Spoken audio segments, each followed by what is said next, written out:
Tu ste zdaj tako daleč vse naštimali. Pozdravljeni kolegi iz novinarskih vrst in medijskih hiš. Naj povem, da smo pravkar konstituirali prvo parlamentarno preiskovalno komisijo v tem mandatu, ki bom predsedovala sama. Parlamentarno preiskavo sem tudi predlagala kot prvo podpisana. Preiskovali bomo v bistvu, kaj se je dogajalo na področju fiktivnega oglaševanja različnih medijskih hiš, ki so v delni ali pa v celotni tudi lahko strankarski lasti, ali je prišlo do morebitnih zlorab oglaševanja, fiktivnih oglaševalskih poslov. Skratka, šlo bo za zelo široko preiskavo, ki bo v glavnem zajela področje oziroma čas zadnje volilne kampanje, zadnjih parlamentarnih volitev, ki so potekale letos. Sicer se sama preiskovalna komisija naslanja tudi na delo prejšnje preiskovalne komisije iz prejšnjega mandata, ki je preiskovala podobne zlorabe in ugotavljala morebitno politično odgovornost posameznih političnih funkcionarjev ene od političnih strank. Tisti del smo se danes dogovorili na zaprtem delu seje, bomo vzeli kot neke vrste temelj oziroma neke vrste dokazno gradivo, na katerem bo naprej gradila in temeljila naša preiskava. Naj povem, da so člani naše preiskovalne komisije poleg mene kot predsednice tudi kolega Soniboj Knežak iz poslanske skupine SD, ki bo podpredsednik parlamentarne preiskovalne komisije. V komisiji sodeluje tudi kolegica Nataša Sukič iz poslanske skupine Levica kot članica, kolega Žan Mahnič iz poslanske skupine SDS kot član in kolega Aleksander Reberšek iz poslanske skupine Nova Slovenija, prav tako kot član. Vsi imamo tudi svoje namestnice oziroma namestnike. Mene bo nadomeščala kolegica Janja Sluga, potem, če se ne motim, bo namestnik kolegice Nataše Sukič gospod Jakupovič, kolega Reberška bo nadomeščal gospod Žalik in pa gospoda Mahniča gospod Madžar. Skratka, danes smo se konstituirali in v bistvu začenjamo z delom. Poleg tega skratka gradiva, ki ga želimo dobiti, pa smo se dogovorili tudi o tem, kdo bodo naši strokovni sodelavci. Zdaj pa mogoče še Soniboj, boš ti še kaj povedal, glede na to, da imaš več izkušenj s parlamentarno preiskavo? Ja, niti ne. Hvala lepa in lep pozdrav tudi v mojem imenu.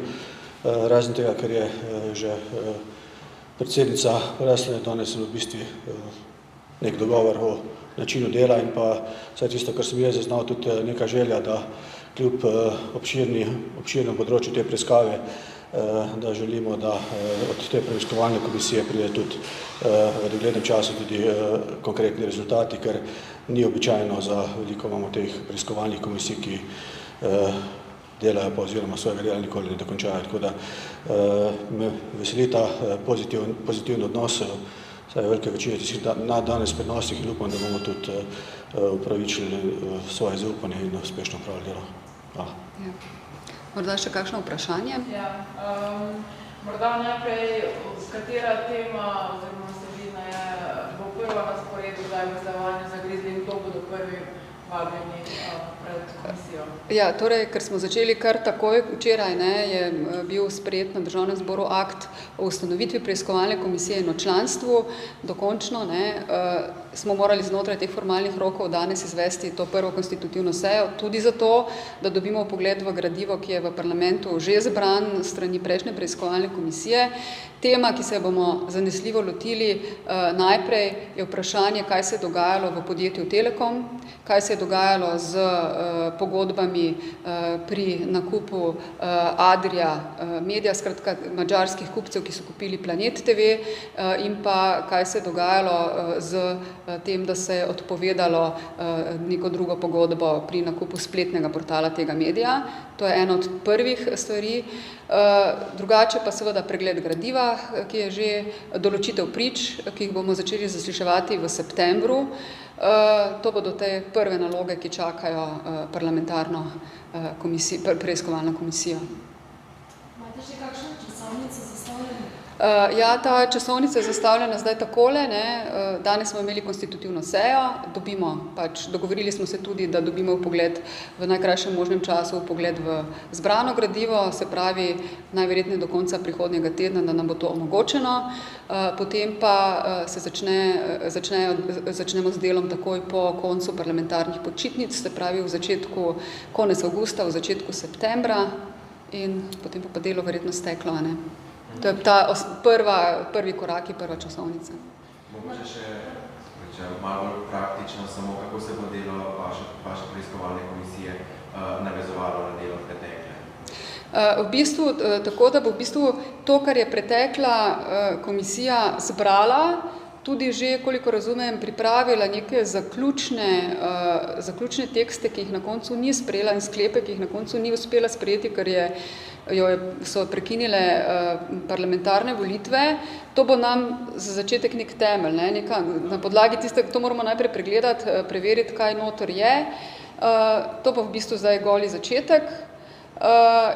V bistvu verjetno neko nadaljevanje, ker videli bomo, ali je ta modus operandi ves čas enak, s tem, kar so pač pretekle komisije ugotavljale, oziroma pretekla komisija ugotavljala, ali se je to dogajalo tudi zdaj, ne. Sicer pa, glede na to, da smo zelo zagnani, celotna skupina je dokaj zagnana, nekaj kolegov je sodelovalo tudi v prejšnji parlamentarni preiskavi in približno pozna potek dela. Sama sem pa tak zelo dinamičen človek, ne. Menim, da bomo kar ambiciozno posegli v samo tematiko, tako da upam, da bomo, kot je dejal kolega Soniboj, prišli zelo hitro tudi do prvih sklepov, prvih ugotovitev, tudi prvih nekih naših potez in dejanj. Imate že nabor prvih prič, lahko katero ime razkrijete?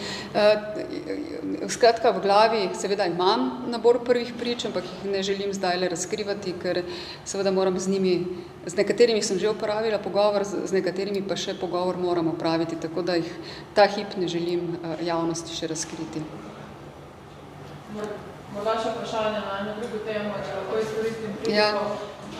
Predsednik vlade je dvignil nekaj prahu včeraj z izjavo na naši televiziji v zvezi z naravnim zdravilom, če lahko tako rečem, za koronavirus. In sicer je dejal, da nam COVID gre nekako na roko v poletnem času, da lahko odidemo na morje in da z morsko soljo in soncem, vitaminom D pozdravimo. Vaš komentar na to zvrstilo se je precej odzival. Ja, najprej, zdaj ste me malo nepripravljeno na to, bom rekla tako, že lani pa 2 leti poslušamo zdravnike in zdravnice, ki svetujejo jemanje D-vitamina v primeru znamenitega covida oziroma znamenitega virusa in vseh ostalih virusov, ker to pač pomaga. Tako da jaz se v bistvu na nek način čisto po zdravorazumski logiki z predsednikom moje stranke in predsednikom vlade Robertom Golobom seveda strinjam. Skratka, D-vitamin, ki ga seveda čisto naravno dobivamo z sončenjem, pa tudi z dodatki, s prehranskimi, je seveda več kot dobrodošel. Tako da upam, da bodo ljudje uspeli ali pa imeli priložnost, da si lahko privoščijo neke počitnice. Upam, da si jih lahko privoščijo. To ne vem pa, kaj drugega dodati. Morda še gospod poslanec. Na to temo? Ne vem, niti nisem slišal te izjave, tudi danes smo nekaj pravke že tako, da bi zelo težko komentiral, je pa po mojem razmišljanju v tej smeri, kot je že Mojca rekla, tisto, ki je med ljudmi splošno znano, čim več sonca. Verjetno v tej smeri bi pa težko komentiral, ker nisem slišal. Če ste se že seznanili s tem, kaj je prejšnja komisija? Ja, zelo na kratko, v bistvu se še nismo seznanili, zaradi tega, ker do konstitutivne seje preiskovalne komisije nismo imeli pravice vpogledati v gradivo. To je bila tudi eden izmed sklepov, ki smo ga danes sprejeli, da pozovemo generalno sekretarko in predsednico Državnega zbora, da nam ta vpogled in to gradivo omogočijo, da do njega dostopamo.